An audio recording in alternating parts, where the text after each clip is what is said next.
sitting here at the Swedish furniture store doing some shopping for the bus.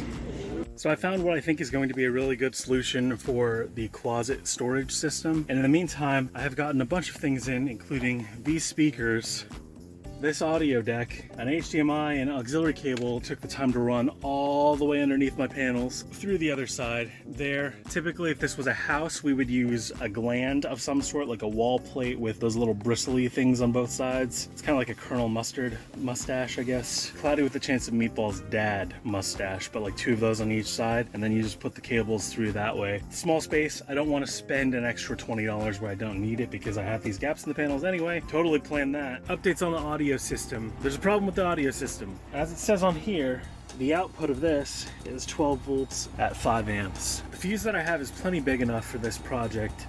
For some reason though, it's not working 100% as it should. I don't know if it is because of this magnet on the end. That's a possibility that I'm considering. Just to confirm that there's nothing wrong with the unit to begin with, I'm going to put the opposite connector here on this original power supply unit. Test it out and we'll see what happens. Now I tested this speaker and I tested that speaker with this speaker that I have that I know for a fact works. And I also changed the audio cable just to ensure that it wasn't the 3.5mm audio jack. It works fine.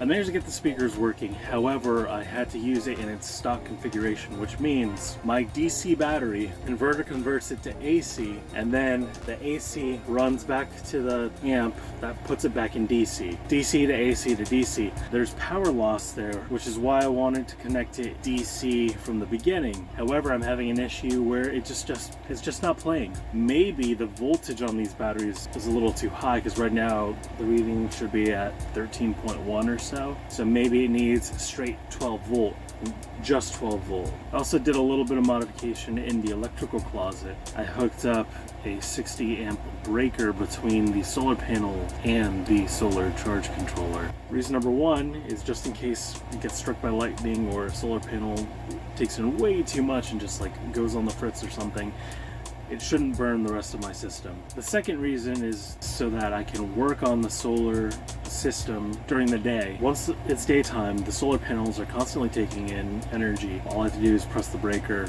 and it's disconnected.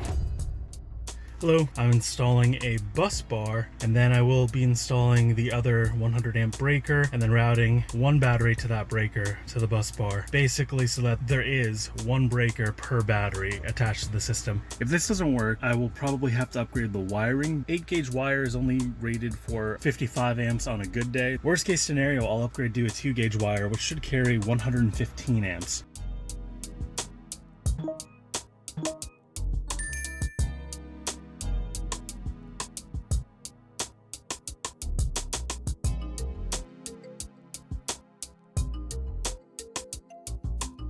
Oh, look terrible.